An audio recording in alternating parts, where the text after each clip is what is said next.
Vila Morena, terra da fraternidade.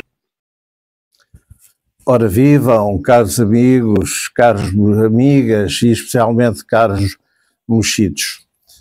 Como sabem, o meu nome é Armando Coimbra e estamos mais uma vez para ouvir um novo testemunho.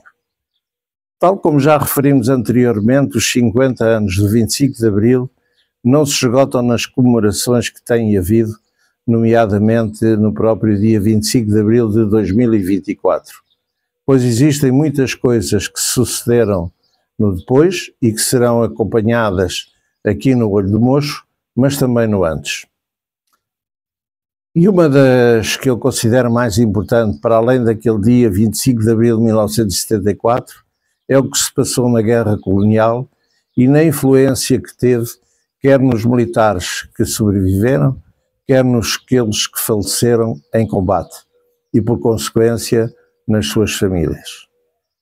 Entre 1961 e 1974, a guerra serviu entre 7% a 10% da população portuguesa e mais de 90% da juventude masculina foi mobilizada.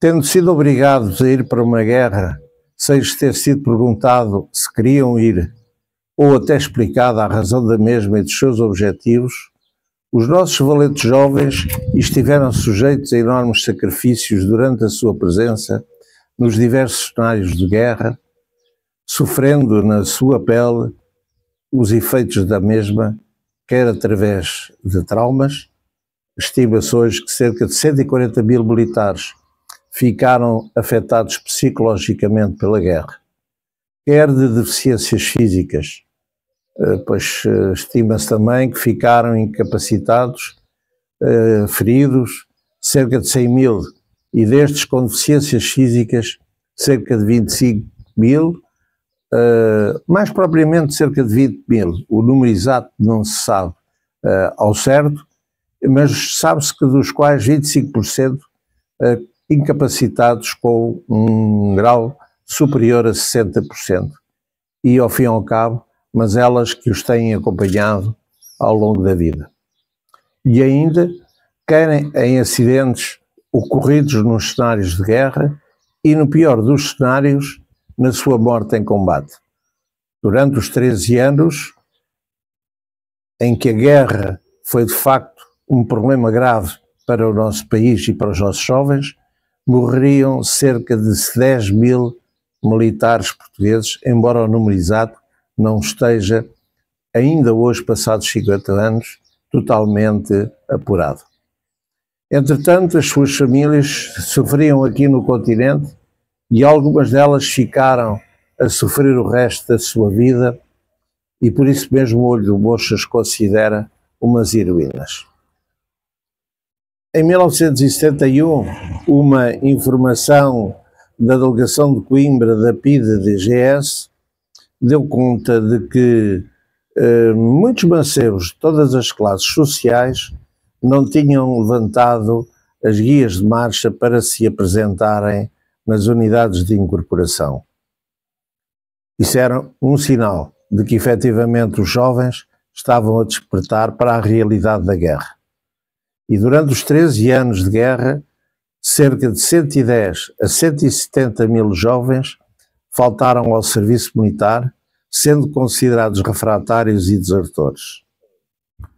Em maio de 1971, foi reconhecido pelo Estado-Maior-General das Forças Armadas que 25% do total de recenseados faltavam no cumprimento do serviço militar. Estas situações vieram a provocar, como é lógico, grandes dificuldades na estrutura dos meios militares que culminaram na Revolução do 25 de Abril. Em 2016, a Junta de Freguesia de Vieira de Leiria inaugurou uma escultura em memória dos combatentes do ultramar, escultura esta da autoria do nosso conterrâneo Aquilino Ferreira.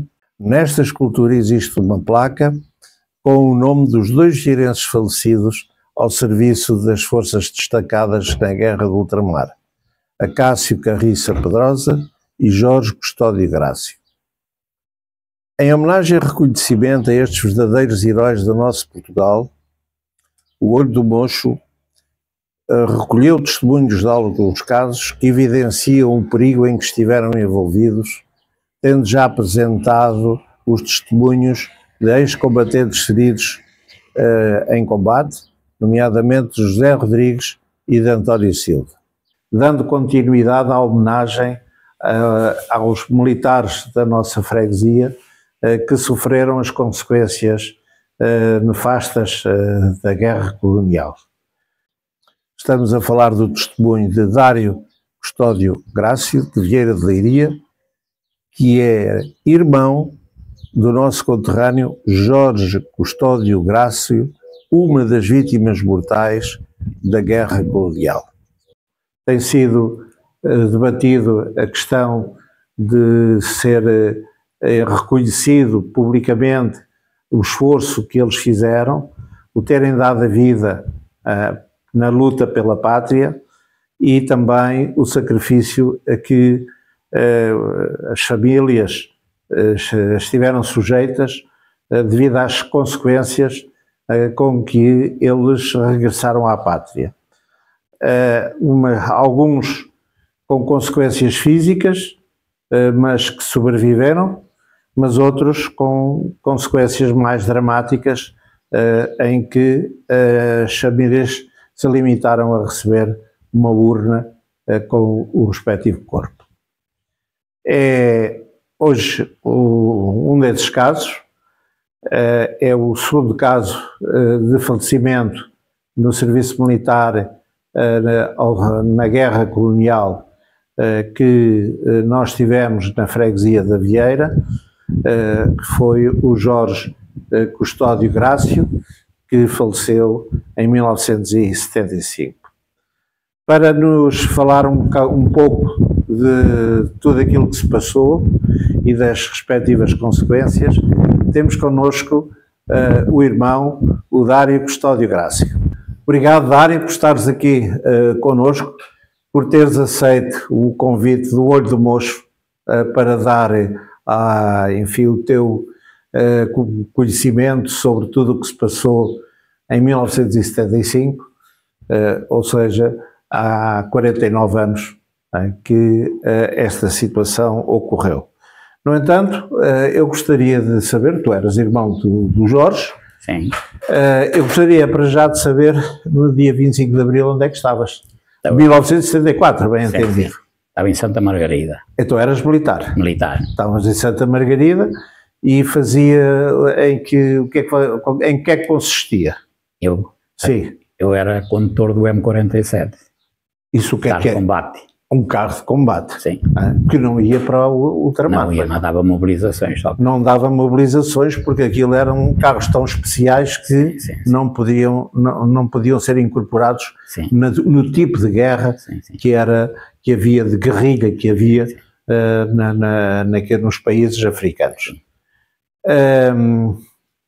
Mas tu soubeste antes que ia haver o 25 de Abril ou soubeste no próprio dia? Eu soube no próprio dia que, volta das 6 da madrugada, tocou a Serene lá, para nós íamos formar, fomos para a formação com as armas. Ou seja, chamaram-nos para vocês fazerem a formatura na parada. É isso. Se fosse necessário nós saíamos. Como não foi necessário, nós não saímos do regimento. Houve um capitão ou um tenente que estava... Era o oficial que estava de serviço. Que estava de serviço e que os chamou-vos para a parada e diz-vos assim, olha, está a haver uma revolução. Sim. E se for preciso... Nós temos que ir. Para Lisboa. Para Lisboa. Sim. Nós marchamos em direção a Lisboa. E foi assim que ficaste a saber. Sim. E durante o dia ficaram na expectativa. Ficámos no quartel mas preparados para, se fosse necessário, nós arrancarmos. E foi necessário? Não foi necessário. Não foi necessário. Então, e depois o que é que aconteceu? Depois deu-se o 25 de Abril, depois nós soubemos que lá no regimento o que se tinha passado. Então, e o que é que aconteceu contigo? Comigo? Sim. Sim, continuaste quanto tempo em Santa Margarida? Depois saímos, passado 8 dias, saí e vim embora. Acabaste o serviço militar passado 8 dias. Acabei o serviço militar com o tempo obrigatório. Obrigatório. Ou seja, nem sequer foste beneficiado. Não, nem sequer. Foram 36 meses.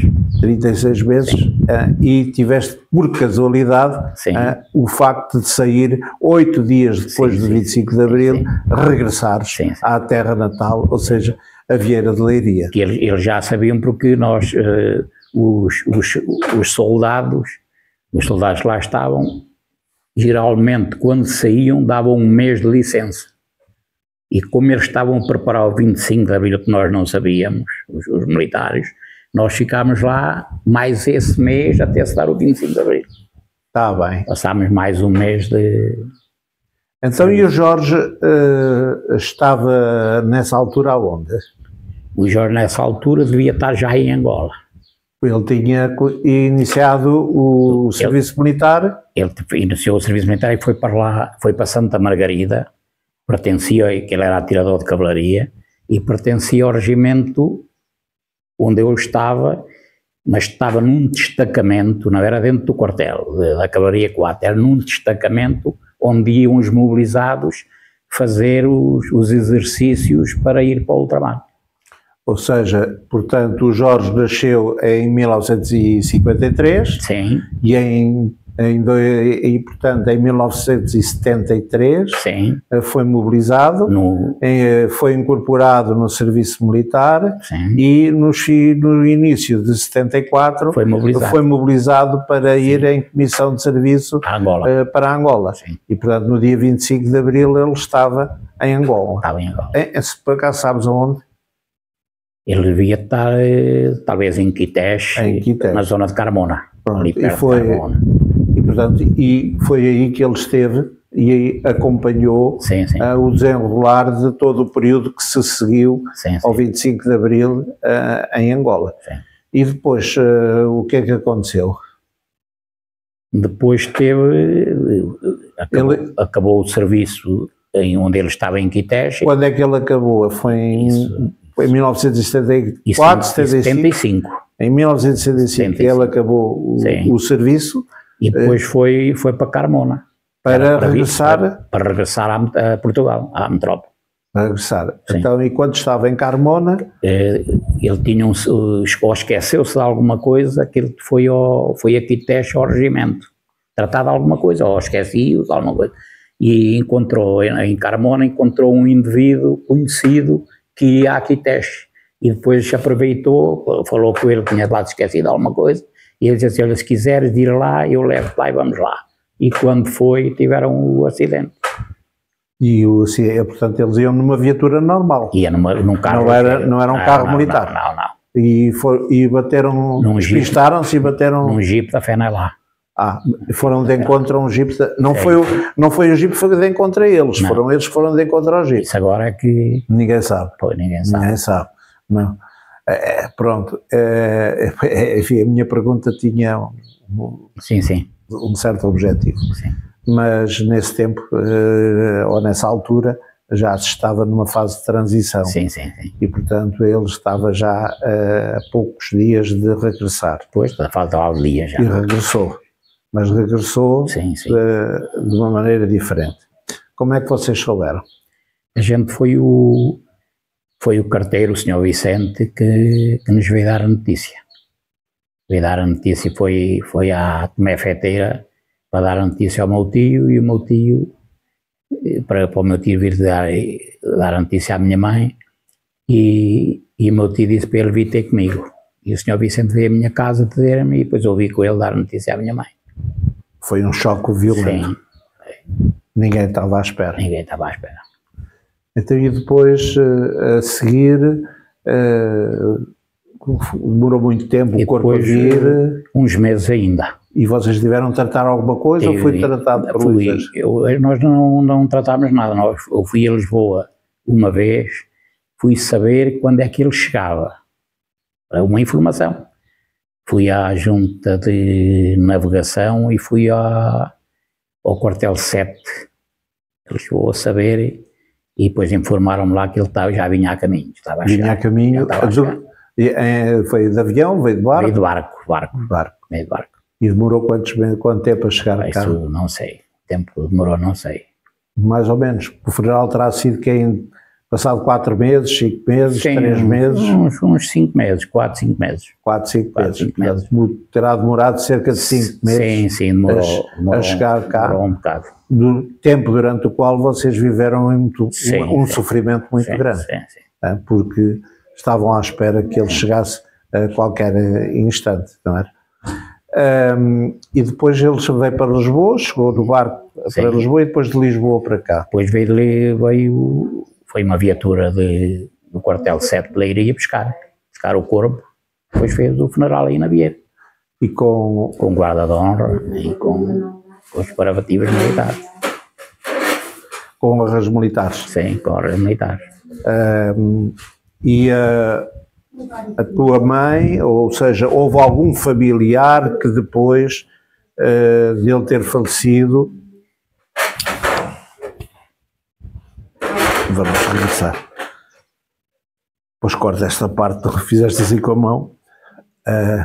Houve algum familiar que depois dele ter falecido tivesse recebido alguma indemnização, alguma compensação monetária por causa do falecimento dele, dada pelo Estado? A minha falecida mãe recebeu a pensão, uma pensão de preço-sangue, o tempo que ela viveu. Durante todo o tempo que ela viveu. viveu. E alguma vez o Estado português reconheceu o sacrifício dele ter estado em Angola e de ter falecido lá, embora tivesse sido em acidente? O Estado não, teve... Nunca receberam nenhuma medalha? Não. E os pertences dele? Os pertences receberam os pertences. Acho que um colega dele, que estava no mesmo regimento, que era ali da zona dos Marrados, Leiria, que trouxe os pertences. E que vos entregou? Sim, entregou. Mas medalha, reconhecimento do Estado, não. A única coisa que foi feita foi as honras militares com que ele foi acompanhado no funeral. Sim. Foi só isso. Foi só. E alguma vez houve outra entidade qualquer que tivesse feito um reconhecimento público por ele ter sido um mártir da pátria? Sim, a Junta de Freguesia fez um monumento com uma rua aí na Vieira. Com o nome dele? Sim, com o nome dele. Portanto, foi dado há quanto tempo, mais ou menos?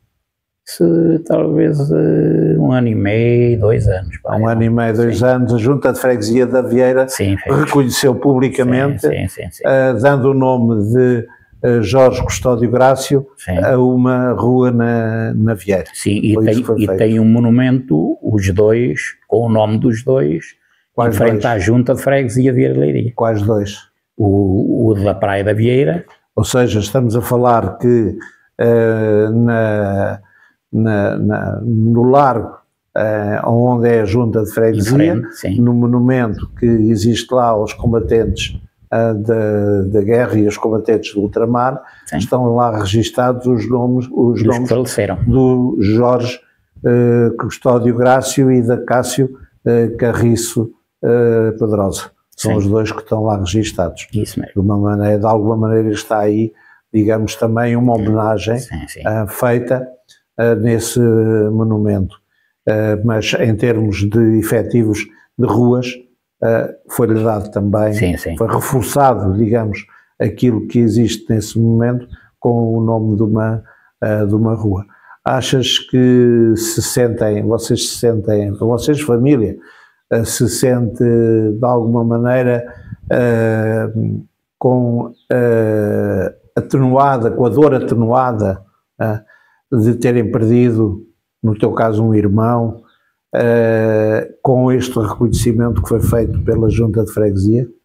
Sim, é só para... É uma questão da gente... Pronto, temos ali para os nossos vindouros saberem que faleceu um familiar em Angola. Faleceu uma pessoa, os vindouros poderão não saber quem era, isso não é? Mesmo. Mas ficam a saber... A saber que faleceram dois militares no ultramar na guerra que houve lá. Ou seja, está perpetuada a memória Sim. do Jorge Grácio para o futuro e honrado o sacrifício de ter incorporado o serviço no serviço militar um